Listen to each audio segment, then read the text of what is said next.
ene dag lig ik bijna alleen maar in bed. En kom ik eruit voor de wc. En soms niet eens voor het eten, dan wordt dat gebracht. En op een betere dag kan ik wat rondscharrelen in het huis. Rien de Beuk is 33. 4 jaar geleden krijgt hij long-covid. Sindsdien heeft hij onder andere last van ernstige vermoeidheid, concentratieproblemen en geheugenverlies. Mijn leven is compleet veranderd.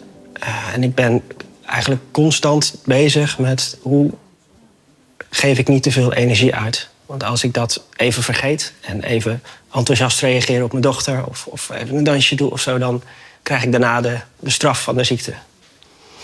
En hoe ziet die straf er dan uit?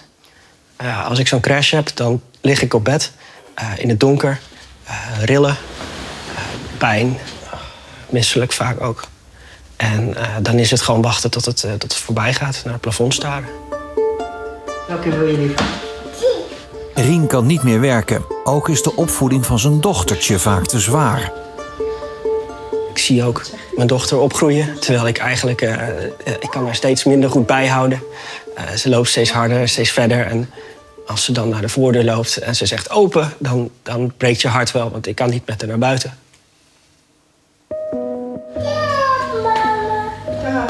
In zijn ziekte loopt Rien tegen een gebrek aan kennis over long-covid aan. Bijvoorbeeld bij de medische zorg die hij ontvangt. Ik heb samen met mijn vrouw echt gevochten om doorverwijzing naar doorverwijzing.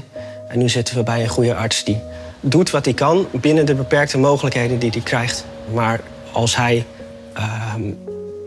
echt de zorg zou geven die hij zou willen geven, dan zou dat er heel anders uitzien. We hebben voor long-covid richtlijnen uit 2022. Er zijn nu inzichten die er een jaar geleden nog echt niet waren. Maar die richtlijnen, die medische richtlijnen waar artsen mee moeten werken, die reflecteren nog steeds de kennis uit 2021. Die zeggen nog steeds dat je afhoudend moet zijn om een patiënt door te verwijzen naar een medisch specialist. Die zeggen nog steeds dat er geen medicijnen zijn die je voor kan schrijven. Terwijl er dus wel dingen zijn die je kan doen. Het gezin heeft zorg en ondersteuning nodig. Maar ook in contact met instanties en de gemeente lopen ze vaak tegen onbegrip op. Vaak worden dingen gewoon afgewezen. Omdat ze niet de conclusie trekken dat je niet zo ziek kan zijn als dat je zegt dat je bent.